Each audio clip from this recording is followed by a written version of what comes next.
First of all, thank you, just like for being able to speak to you. Like it's nice to be able to like speak directly. So I'm relatively new. I've been doing this for maybe 3 months, and I've been doing the daily meditations and everything. But I've been finding it very difficult, especially at night, like trying to lucid dream and astral project. I've been doing out of guided astral projection like videos, like while I'm sleeping to do like body asleep, mind awake, but I haven't found any success. I've even been trying the like Laras mantra, but I'm not really seeing any changes like I have with the meditation. Mhm. And your question is more specifically about you would like to achieve some astral experiences, right? Yes, because I haven't been able to get anything at all. But like from meditation, I've been seeing changes in my life. Like Good. Yeah. even though it hasn't been that long. Yeah. Yeah. Good.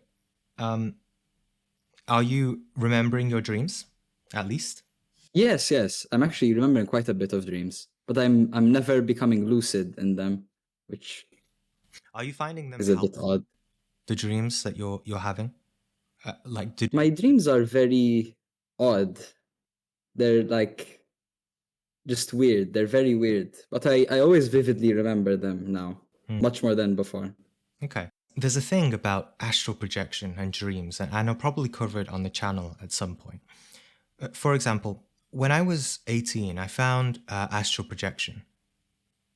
I didn't I didn't focus on the ego so much, and I was able to have these wild experiences. But then, when I started to really feel in my heart the necessity to change myself and to work on the ego to transform, then I would have much less astral projection experiences. This is symbolized by when people go into initiation, they have a blindfold on. They have a blindfold on because it's symbolic that they're going into the darkness. So, as you said, with meditation, you're going into the darkness, you're transforming, and you're really seeing changes. So often, your dreams will reflect that. And if you still have this sense of purpose as you go to sleep, that you still want to discover yourself, you can even ask before you go to sleep. You can say, "Please show me what I'm meant to know."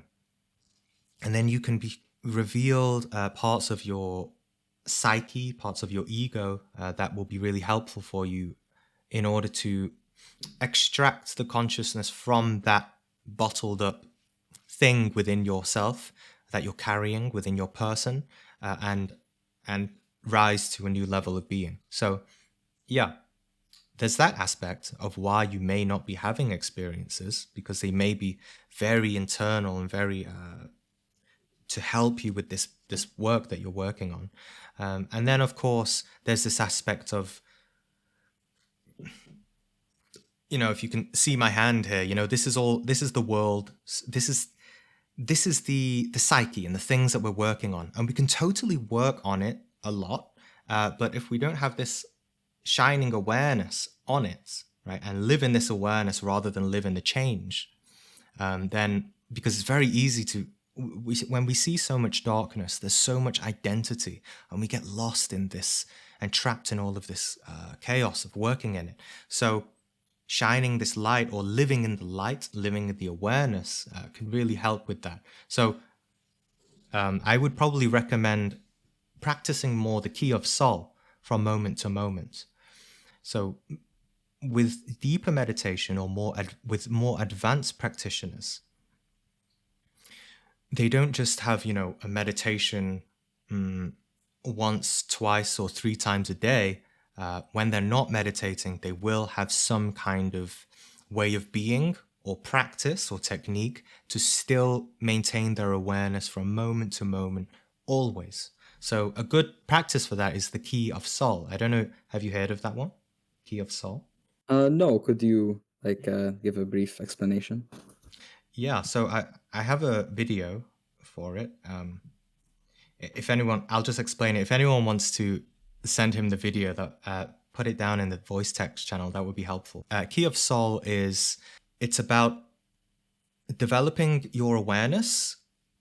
And at first, it feels like an intellectual exercise, but it's over time, it becomes very intuitive. So, key of soul, it means soul stands for subject, object, location. And we're aspiring to split our awareness into those three stages. And this is just for any moment in your life. If you just want to feel present in a very precise way, this is very powerful. So, subject, it means yourself, who you are, what is happening within. Am I working on my egos?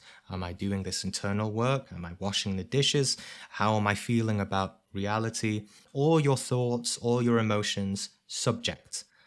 Let your awareness be aware of this, who you are. Remember yourself, right? Subject. This is a very strenuous exercise, but over time, I can tell you it's really powerful. Subject. And then object. Object means the objects externally in our environment. What are we, and more fundamentally, what are we identified with, right? So, for example, say you've been meditating every single day, 1 hour a day. Great. You've been doing it for a whole year, in fact. But one day, you walk down the street and you see in the shop window, an item that just completely takes over your fascination. You totally forget yourself, and you've lost your sense of divinity, right? Your inner being, because your awareness has been so trapped in this object. It might be a beautiful dress for a woman. It might be like an Xbox for a guy, or a car. So this is about objects. What things am I identified with? The deeper practice of this object part is also, what thoughts am I identified with? Because it's okay to have thoughts. It's okay. You can have many thoughts flying around, have many emotions, but what are we identified with? So objects, these are objects of consciousness. And it's sort of like our inner light has been bottled up. This is symbolic of Aladdin and the genie, right? The genie is the consciousness and he's trapped in the lamp because we've identified our consciousness with this lamp that we love, right? So objects, what are we identified with? And then location, it just means, where am I? Why am I here?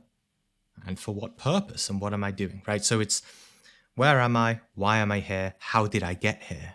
Like today, now, if I do it now, okay, I woke up earlier, I had some breakfast, I had some meditation, I replied to some messages, and now I'm here in Discord, right? It's just, we can deepen that sense of awareness of why we are here, because often you'll find yourself in dreams, and it's good to reflect on dreams in this sense, that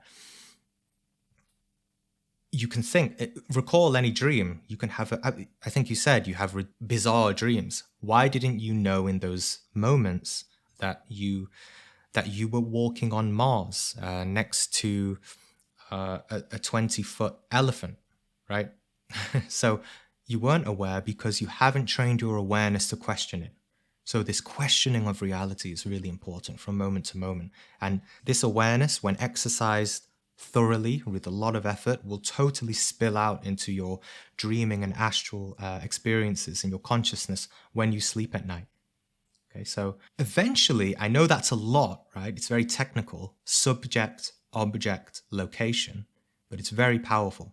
And of course, through that, you can also, after you exercise yourself with subject, object, location, then you can do a jump. Jump, see if you fly.